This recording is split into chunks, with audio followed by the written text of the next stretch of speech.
CREA Pode no ar, eu sou Carla Arantes, comando este bate-papo que é bem descontraído, mas cheio de informação. E hoje a gente antecipa as comemorações do Dia do Engenheiro de Minas, que é celebrado no dia 10 de julho. Mas antes de apresentar a minha convidada, aquele pedido rapidinho para você que ainda não se inscreveu no canal TV CREA no YouTube, vá lá, se inscreva, já deixa o like nesse vídeo. Se você não gostar, depois você dá o dislike, mas eu tenho certeza que você vai gostar. Siga a gente também nas plataformas de áudio, compartilhe o nosso conteúdo e nós também estamos nas redes sociais CREA PB. Bom, como eu disse, vamos falar desse trabalho dos engenheiros de Minas e para isso eu recebo aqui a Bartira Almeida Nunes, que também é especialista em perícia e auditoria ambiental, mestre em exploração petrolífera e mineral e doutora em engenharia e gestão de recursos naturais. Seja muito bem-vinda, Bartira, tudo bem? Bom dia, Carla Arantes, tudo bem? Primeiramente, quero agradecer aqui o convite para hoje estar podendo falar da Engenharia de Minas, falar um pouco dessa carreira e agradecer aqui ao Conselho, que é uma casa para mim, que é muito bom sempre vir aqui falar para vocês. Bom, então vamos falar da sua escolha pessoal, por que Engenharia de Minas? Então, vamos lá. Como é que foi isso? Bem, desde assim, da 8ª série em diante, eu pensei, quero cursar engenharia. E aí, prestei o vestibular. Mas aí, a princípio, era engenharia civil, ou você já conhecia? Era engenharia civil. Ah, tá. Era engenharia civil. Prestei o vestibular para engenharia civil e para matemática. E não passei para engenharia civil.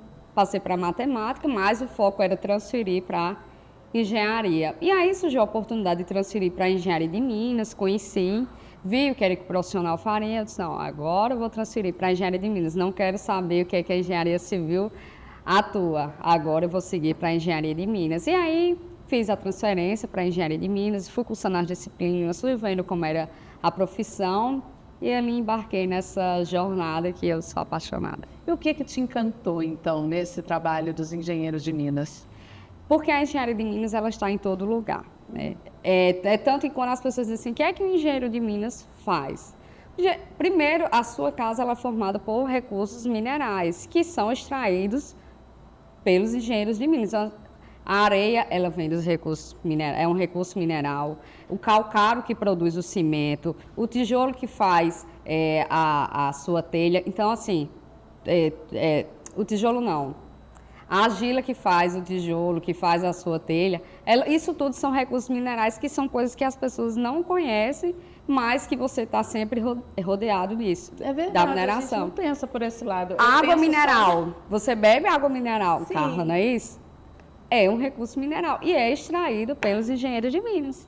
Gente, olha só, quem não é da área não faz essa associação direta da profissão de engenharia de Minas com essas coisas que pra gente, assim, aparece pronto, né? A gente vai lá numa loja de material de construção, já está tudo prontinho, eu ligo para o rapaz que entrega a minha água, já está no galão e a gente não pensa nesse processo de extração. Sim.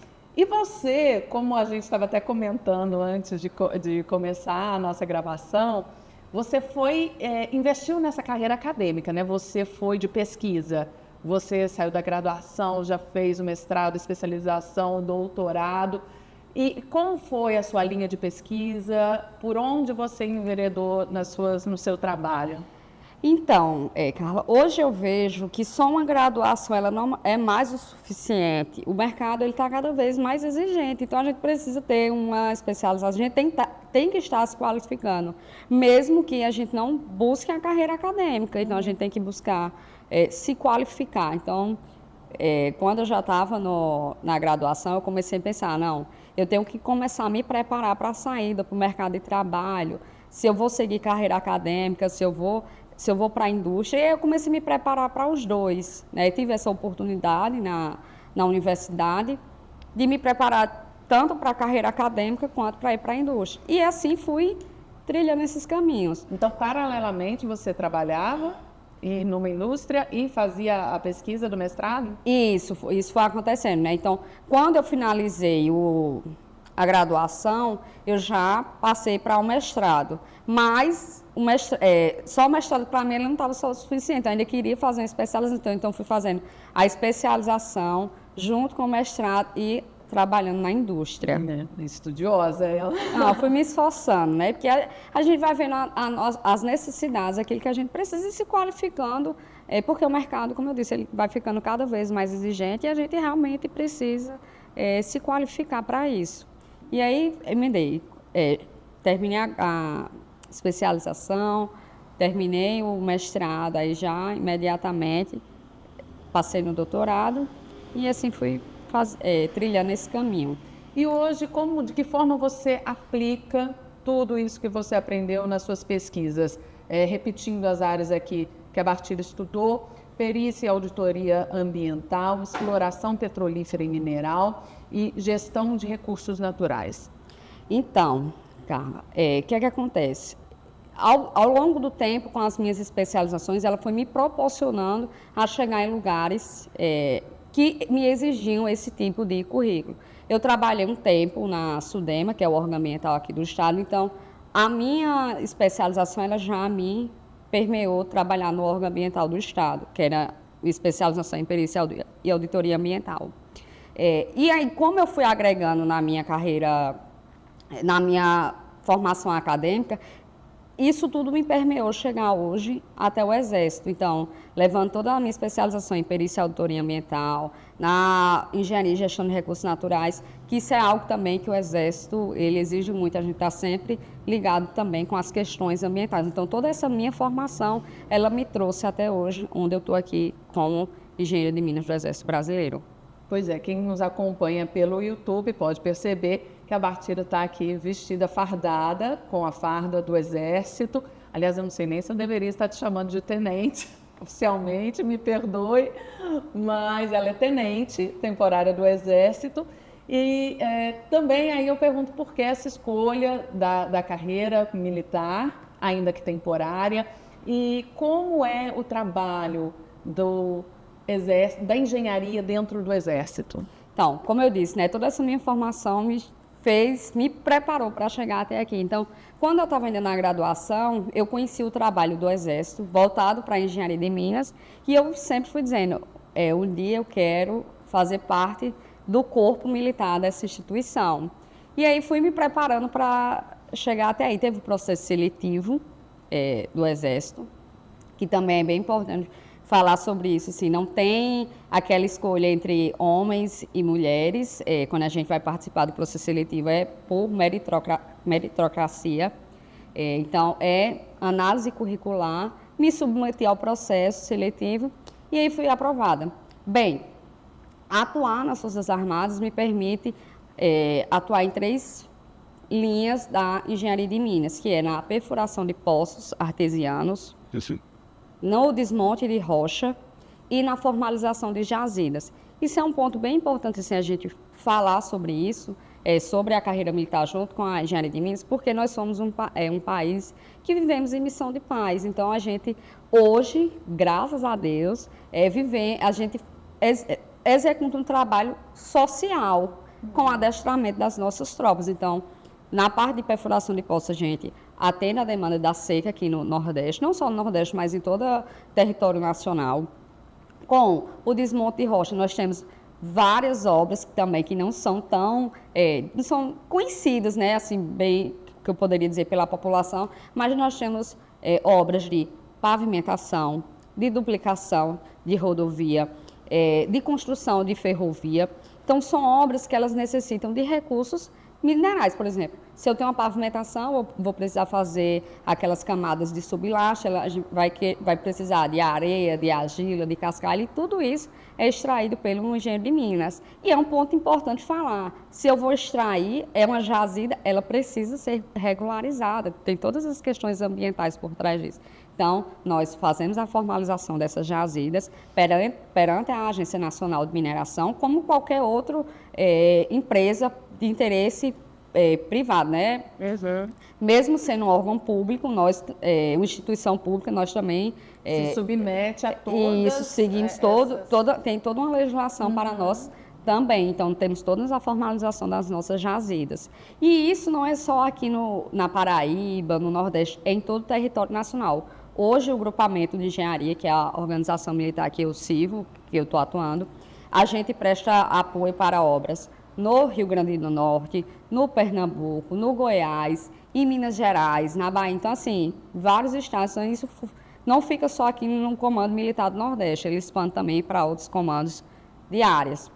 O grupamento aqui acaba sendo uma referência para todo o país. Isso, exatamente. O grupamento ele é uma grande referência, a gente tem uma expertise de obras, né? Não só como perfuração de poços e duplicação de rodovia, pavimentação e manutenção também dessas rodovias. Sim, e o outro ponto que eu ainda não tinha falado era sobre o desmonte de rocha ainda, Sim, verdade.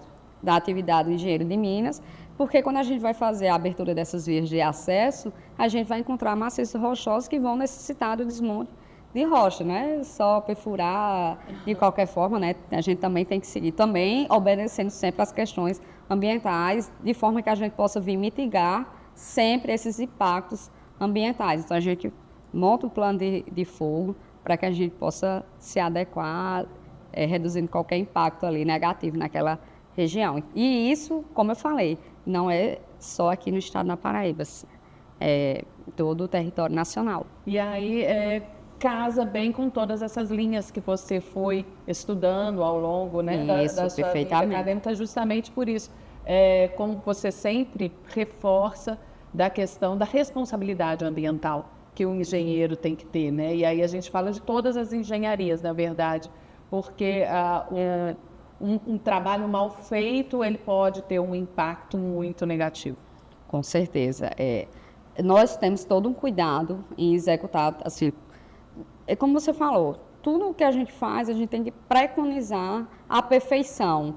Nem sempre é possível, obviamente, somos seres humanos e a gente vai... Imprevistos acontecem também. Exatamente, somos seres humanos e isso pode acontecer. Mas a gente tenta seguir todo um protocolo que a gente realmente esteja adequado com as normas da ABNT, com as legislações, de forma que a gente venha mitigar esses problemas futuramente. Também. E aí você falou até nesse processo seletivo do Exército em que o fator gênero não importa, né? Como que você foi recebida sendo mulher, sendo engenheira no Exército e qual seria essa mensagem que você passa para outras mulheres também que têm interesse em seguir a carreira tanto de engenharia quanto militar? Então, a área da engenharia, por si só, ela já é um ambiente bem... o gênero masculino, ele é maior. E no meio militar, ele, assim, ainda é muito maior mesmo. Uhum. Eu, como mulher, do segmento, do gênero... Nós lá na vida militar, dizemos assim, que existe o segmento feminino e o segmento masculino. Então, eu, como segmento feminino, eu não... percebo assim essa diferença, porque nós somos tratados por igual na força. Desde o processo seletivo, que não tem essa diferença, se eu sou mulher, ou se o candidato é homem ou se ele é mulher. Não tem número de vagas reservadas? Não tem, isso não existe. É por meritocracia. O candidato ele é analisado pelo currículo e o que maior pontuar, ele vai entrar, independente. Então, assim, quando eu entrei na força, eu não vi essa diferença. Pelo contrário, assim, eu me sinto extremamente acolhida, me sinto extremamente respeitada. Hoje, na OM que eu trabalho, nós temos em torno de 500 militares total, né? E do segmento feminino, nós temos uma média de 20 mulheres. Então, assim, é um número muito pequeno, diferente, né, do segmento masculino. E eu percebo, assim, o respeito, o cuidado. Por exemplo, já viajei para várias missões fora e só tinha eu de mulher na equipe, inclusive. E assim, era todo um cuidado, todo um zelo. Inclusive, assim, tem um alojamento só para o segmento feminino, um alojamento para o segmento masculino. E sempre, eu sempre digo isso, muito respeito. Então, assim, se tem alguém que queira fazer parte das Forças Armadas, ela pode se sentir extremamente tranquila quanto a isso, porque assim, lá o que se preza muito é pelo respeito, independente do gênero. Bom, voltando a falar da questão ambiental, hoje são muitas pautas, né, ambientais que estão em voga, principalmente por causa de resultados, né, consequências das ações do homem contra a natureza. Parece que a resposta a gente está enxergando em chuvas excessivas num canto, seca extrema em outro. E aí eu queria saber como é a atuação do perito na fiscalização ambiental. Bem, essa parte hoje não atuo com ela lá no Exército Brasileiro, sim, mas o perito ele está sempre ali buscando fazer aquela investigação de como foi que os acontecimentos aconteceram, dependendo do tempo que ocorreu. Então, assim, hoje essa demanda do perito ambiental ela está muito maior no mercado. Por quê? As questões ambientais elas estão aí, desde Estocolmo, lá em 72, é algo muito recente, então, assim, é de 40 anos para cá. Então, assim, a demanda ela está aumentando relacionada a isso, da perícia ambiental. Por quê? Porque a gente está vendo desastres, vários empreendimentos, várias empresas, elas não têm ainda essa conscientização ambiental. Então, o que é que acontece? A demanda ela vem aumentando, justamente porque muita gente ela não tem se adequado às questões ambientais. Então, o perito ele tem atuado bastante nisso aí. E até tragédias como, por exemplo, em Minas Gerais, em Brumadinho, em que muitas empresas começaram a trabalhar, né, com a extração mineral anos atrás, em que talvez a fiscalização não fosse tão intensa.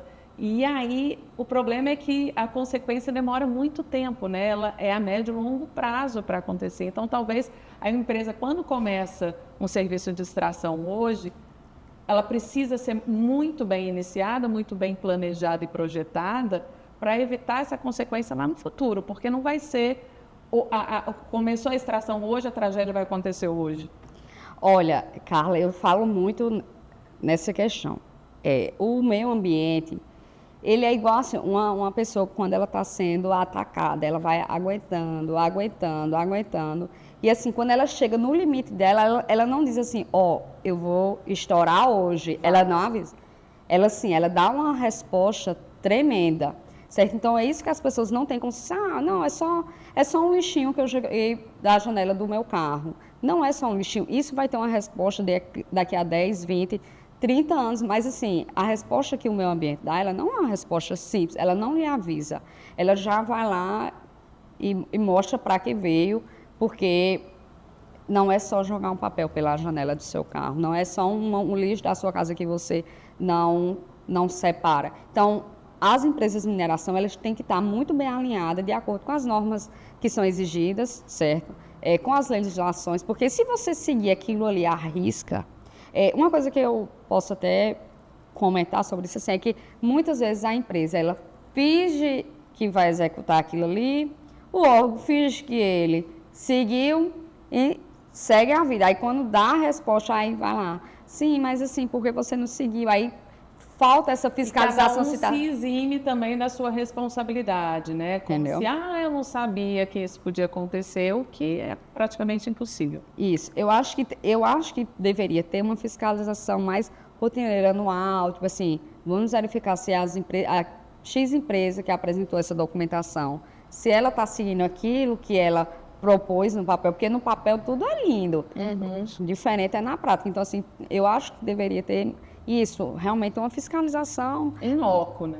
Não, com certeza, em loco, ir lá ver. Olha, você propôs aqui no seu projeto que você iria fazer isso, isso, isso. Vamos lá, vamos verificar se você está realmente executando aquilo que você propôs. Aí sim, mas o que acontece? Você apresenta um projeto, aí 20, 30 anos quando acontecer um desastre, aí vem lá, sim, mas apresentou um projeto, mas não se foi executado.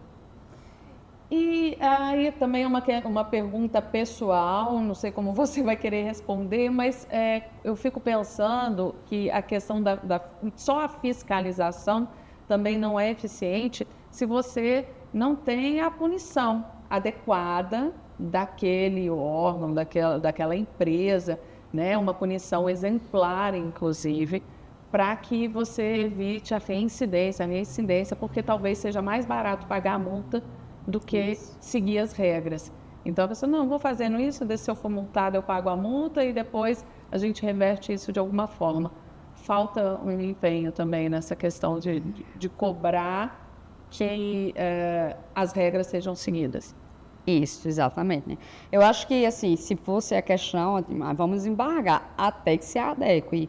Eu acho que esse pagar a multa, ela não é sempre suficiente, porque às vezes é tão irrisório, como você falou, o valor, então ele prefere não se adequar, porque ele paga a multa e depois Porque o ganho é tão grande, né? Pode ser tão grande. E aí a gente fala tanto de construção civil quanto de extração de pedras preciosas. Isso. Né? O ganho pode ser tão grande que às vezes a multa é ínfima. Isso, perfeito, é isso mesmo. Então é isso, também fiscalizar e evitar a reincidência é importante. Exatamente, isso.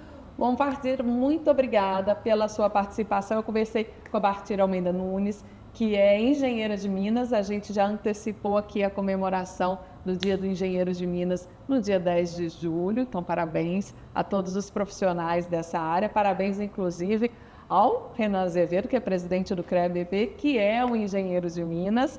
E muito obrigada pela sua participação. Quiser deixar um último recado aí para a nossa audiência. Quero agradecer mais uma vez o convite de estar aqui nessa conversa tão agradável. Desejar um feliz dia do engenheiro de Minas, que é uma profissão que tão poucos conhecem, bastante antiga, né? Mas acho que eu deixei aqui para vocês uma interrogaçãozinha, sempre de olhar algo e lembrar um pouco da mineração. Até uma coisa que eu não falei aqui, o celular. Aquilo ali é tudo um produto de recursos minerais, que é algo que a gente não vive sem hoje. Ou seja, está na palma da nossa mão o trabalho do engenheiro de Minas. Isso, exatamente. Bartira, muito obrigada e volte sempre. Eu que agradeço. Esse é o CREA Pod, uma realização do CREA-PB. A produção é minha com Manuel Nóbrega. A captação e edição é da 104 Filmes. Agradecimento especial a Belo Jardim pelo paisagismo do nosso cenário. Siga a Belo Jardim no Instagram, @BeloJardimJP. Muito obrigada e até semana que vem.